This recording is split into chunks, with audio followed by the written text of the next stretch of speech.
jamendo.com.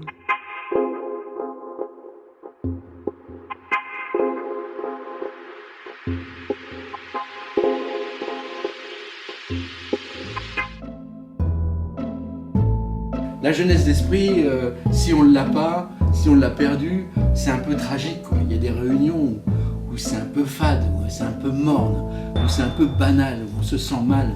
Il n'y a pas d'idée, il n'y a pas d'inventivité, il n'y a pas de jus, il n'y a pas de peps, ça pétille pas. Allez, la jeunesse d'esprit est perdue. La mienne, la vôtre, si elle n'est plus là, on ne sait plus où on est, on n'a plus l'impression de pouvoir se développer, s'épanouir. Il n'y a plus d'avenir, il n'y a plus de possibilités.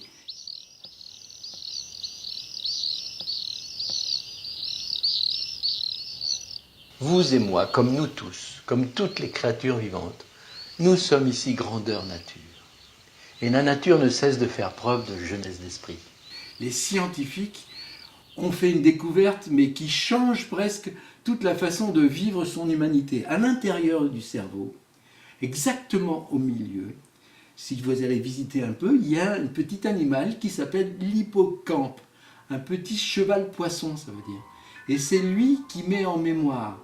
Alors il met en mémoire toute l'accumulation de ce qu'on sait, assisté par ordinateur, je ne vous dis pas la force que c'est, mais on met en mémoire aussi les mémoires nouvelles, les mémoires natives, les idées qu'on n'a jamais eues.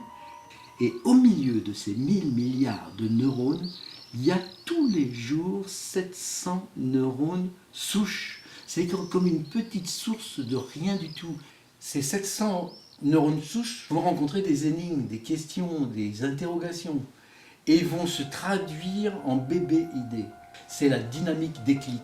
C'est ce qui fait que tout d'un coup, dans une réunion, il y a une ambiance extraordinaire. Tout à coup, il y a une vague d'inspiration, il y a des découvertes, il y a des trouvailles, il y a des issues. Un bébé-idée, c'est rien tout seul. Tout de suite, il y en a un autre qui va venir jouer avec le premier, puis un troisième qui va s'associer. Et puis, ça va commencer à s'émulsionner. Et de l'émulsion va naître de la passion. De la passion va venir des découvertes. En fait, les bébés-idées, c'est un mouvement qui ne s'arrête pas à une personne ou une autre personne. C'est un mouvement général de peps, de pétillance. On n'est plus en compétition, on entre en compétillance.